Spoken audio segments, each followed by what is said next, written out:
ডাকসু নির্বাচনে প্রার্থিতা ফিরে পেতে আপিল শুরু করেছেন ত্রুটিযুক্ত আবেদনকারীরা। চলবে ২৩ আগস্ট পর্যন্ত।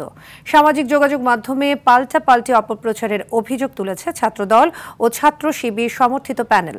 প্রশাসনের বিরুদ্ধে পক্ষপাতের অভিযোগ তুলেছে গণতান্ত্রিক ছাত্র সংসদ। আর ডাকসু নির্বাচনে বিশৃঙ্খলার আশঙ্কা করছেন ভিপি প্রার্থী উমামা ফাতেমা। প্রার্থীদের আচরণবিধি মেনে চলার আহ্বান জানান চিফ রিটার্নিং কর্মকর্তা। আরও জানাচ্ছেন রাকিব হাসান।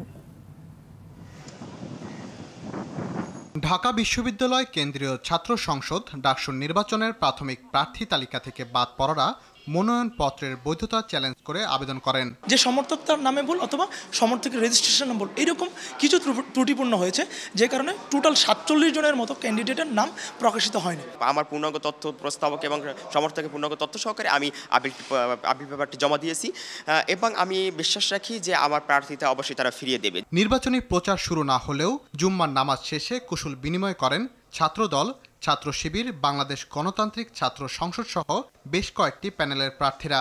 অনলাইনে মিথ্যা প্রপাগান্ডা চালানোর অভিযোগ করেন ছাত্রদল সমর্থিত ভিপি পদপ্রার্থী। প্রপাগান্ডা ছড়ানো হলো যে আমি বলেছি ছাত্রদলের সভাপতি সাধারণ সম্পাদক ইচ্ছা করলেই ভিপিজিএস হতে পারতেন, মানে ভোট লাগবে না। এই যে এই ধরনের যে উদ্দেশ্য প্রণোদিত প্রপাগান্ডা, এটা কিন্তু বিশ্ববিদ্যালয় পরিবেশের জন্য নিঃসন্দেহে নির্বাচনের জন্য হুমকি স্বরূপ।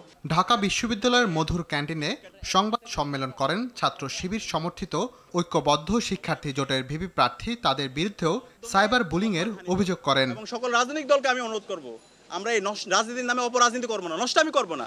আমাদের মধ্যে প্রতিযোগিতা হবে, প্রতিদ্বন্দ্বিতা হবে, কিন্তু এইভাবে হ্যারাসমেন্ট করা, সাইবার বুলিং করা, এই চাইতে ন্যাক্কারজনক নিকৃষ্ট কাজ পৃথিবীতে আর কিছু হতে পারে না। আচরণবিধি লঙ্ঘনের পরও ব্যবস্থা না নেওয়ার অভিযোগ বৈষম্য বিরোধী শিক্ষার্থী সংসদের। বিশৃঙ্খলার আশঙ্কা করছেন ভিপি প্রার্থী উমামা ফাতেমা। প্রশাসনের এই ধরনের উদাসীনতার কারণে নির্বাচন দিন এখানে লাইন জ্যামিং থেকে শুরু করে ভোট কেন্দ্রে বিভিন্ন ধরনের বিশৃঙ্খলা তৈরি হওয়ার সম্ভাবনা আছে। বঙ্গমাতা হলে যখন সময় পার হয়ে যাওয়ার পরে মনোনয়ন উত্তোলন করতে গেছেন, সাধারণ শিক্ষার্থীদের বাধার সম্মুখীন হয়েছেন, কিন্তু ওই বাধাকে ছাত্রদল সম্মান করে মব বলে সম্বোধন করেছেন। প্রার্থীদের আচরণবিধি মেনে চলার আহ্বান জানান চিফ রিটার্নিং অফিসার।